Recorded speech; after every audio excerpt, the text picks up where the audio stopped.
দ্বিতীয় জাতি যাদেরকে আল্লাহ তাআলা একেবারে ধ্বংস করে দিয়েছেন তারা হলো আদ জাতি। কোন জাতি? আদ জাতি। তাদের অবস্থাটা কি ছিল? তাদের শক্তি সামর্থ্য আগের লোকের চাইতে আরো বেশি ছিল।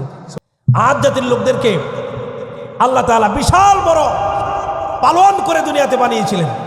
এক একজনের লম্বা ছিল 18 হাত, এক একজন লম্বা ছিল 18 হাত থেকে 30 হাত। সুবহানাল্লাহ বলবেন না? আমরা 8 জন 10 জন 20 জন মিলে যে শক্তি আমাদের শরীরে আছে তার চাইতে বেশি শক্তি আদ জাতির লোকদের ছিল। সুবহানাল্লাহ বলেন। সে আল্লাহ তাদেরকে বানিয়েছিলেন আরব দেশের দক্ষিণাঞ্চলে, আরবের দক্ষিণ অঞ্চলে, বর্তমানে ওমান এবং ইয়ামান যেখানে আসে এখানে তাদের হাজরামাউত বলা হয় এই এলাকাটা, হ্যাঁ আহকাফ বলা হতো এই এলাকাটাকে। এখানে তাদের বসতি ছিল। তারা বড় বড় পাহাড়ের মধ্যে পাথর কেটে কেটে বিশাল বড় ঘর বানায়া তারপরে তারা এই ঘরের ভিতরে থাকতো। সুবহানাল্লাহ বলেন। আমরা পারবো নি পাথর কেটে ঘর বানায় থাকার শক্তি আমাদের আছে? পাথরের বিশাল বড় বড় টুকরা, এক একটা টুকরা আমাদের 10 জন 20 জনে আঙ্গানোর মতো সুযোগ নাই, ওঠানোর সুযোগ নাই।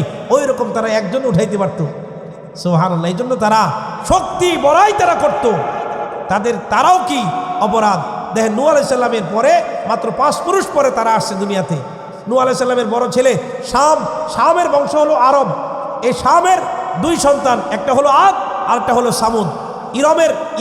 ইরমের 2 সন্তান আদ এবং সামুদ। আদ জাতির লোকেরা বসবাস করতো আরবের দক্ষিণাঞ্চলে, আর সামুদ জাতির লোকেরা আরবের উত্তরাঞ্চলে।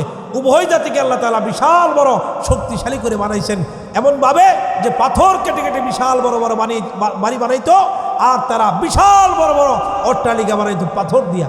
সুবহানাল্লাহ। ওয়াতাত্তাখিযুনা মাসানিআ লাআল্লাকুম তাখলুদুন। আল্লাহ তাআলা তাদের কাছে তাদেরই একজন ভাইকে, শক্তিশালী একটা মানুষ, তারা যেমন শক্তিশালী ছিল তাদের মতো একজন শক্তিশালী মানুষ হুদ আলাইহিস সালামকে তাদের কাছে আল্লাহ নবী করে পাঠাইছেন। জোরে বলুন সুবহানাল্লাহ। কোরআনে সূরা হুদ নামে একটা সূরা আছে, লম্বা একটা সূরা, 11 নম্বর পারা গোটাটা। এই সূরাটা আল্লাহ তাআলা নাজিল করছেন। এই সূরার মধ্যে তাদের বিষয়ে অনেক আলোচনা হয়েছে।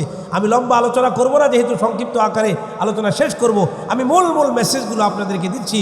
হুদ আলাইহিস সালাম তার কওমের লোকদেরকে এসে বলছেন, ওয়াতাত্তাখিযুনা মাসানিআ লাআল্লাকুম তাখলুদুন।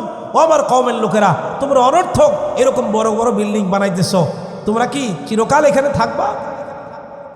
আমাদের দেশে এখন এমন কিছু লোক আছে না যে টাকা পয়সা আছে, অনর্থক বাড়ি 8টা 10টা বানায় রাখছে, আছে না নাই? ঢাকা শহরে থাকে, গ্রামে আসে না কোনোদিন, কিন্তু 4 কোটি 5 কোটি টাকা খরচ করে গ্রামে বাড়ি করে রাখছে। হ্যাঁ, অথচ গরিব না খায় আমারে, আছে না নাই? আমার প্রিয় ভাইয়েরা, হযরত হুদ আলাইহিস সালাম ওই জাতির লোকদের কাছে আসছে। তাদের অপরাধ ছিল তারা মূর্তি পূজা করত। 4-5 পুরুষ আগে আল্লাহ তাআলা গোটা জাতিকে মহাপ্লাবন দিয়া, বন্যা দিয়ে শেষ করেছেন, অথচ হুদ আলাইহিস সালামের কওমের লোকেরা আবার তারা মূর্তি পূজা শুরু করছে। বিশাল শক্তিশালী, শক্তির বাহাদুরি, বিল্ডিং ইমারতের বাহাদুরি আমাদেরকে কে ঠেকাতে পারে?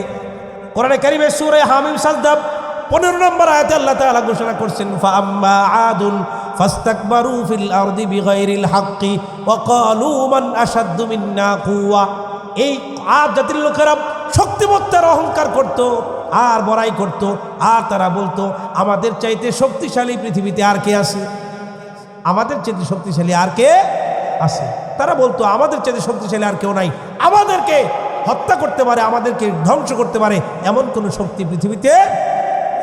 হযরত হুদ আলাইহিস সালাম তাদেরকে দাওয়াত দিলেন এক আল্লাহর দিকে। ওয়াইলা আদিনা খাহুম হুদা ক্বালা ইয়া কওমি ইবুদুল্লাহ।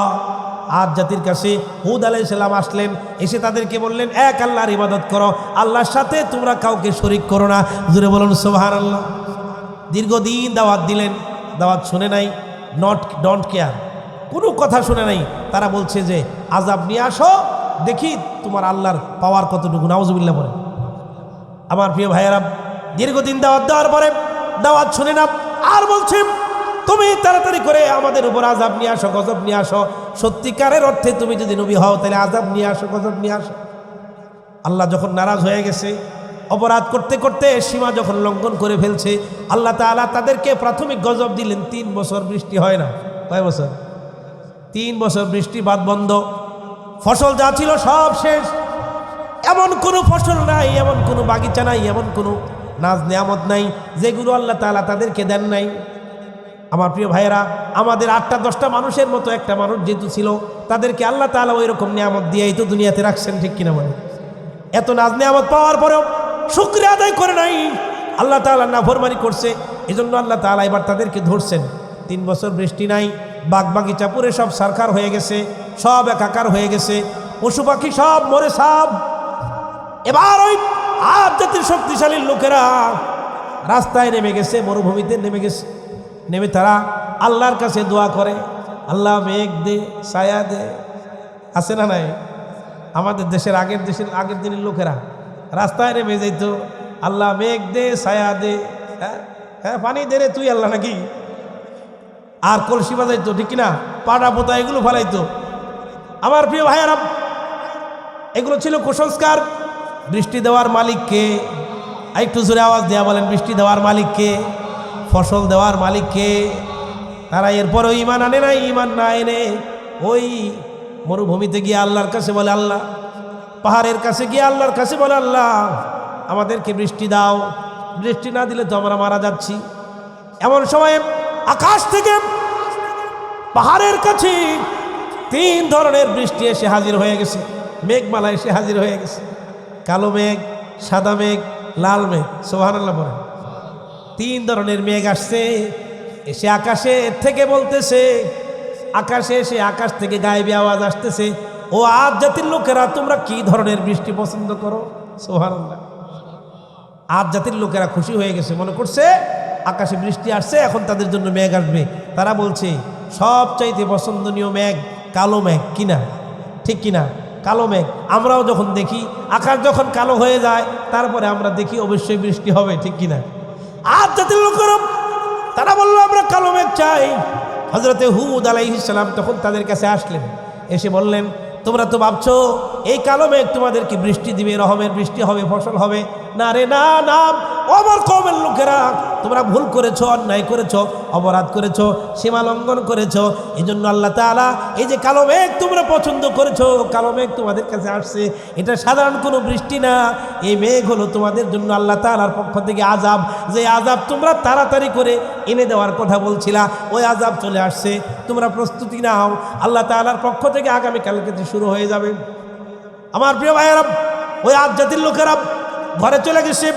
পরের দিন সকালবেলা শুরু হয়ে গেছে, একটানা বৃষ্টি শুরু হয়ে গেছে। আকাশ থেকে বৃষ্টি হয়, ঝড় তুফান হয়। এমন ঝড় তুফান, ঠান্ডা বাতাস, এই যে এখন যেটা চলতেছে শৈত্যপ্রবাহ, ঠিক কিনা বলেন? শৈত্যপ্রবাহ চলে, শীতের বাতাস, ঠান্ডা বাতাস, প্রচণ্ড রকম ঝড় তুফান শুরু হয়েছে। একটানা 7 রাত্রি 8 দিন।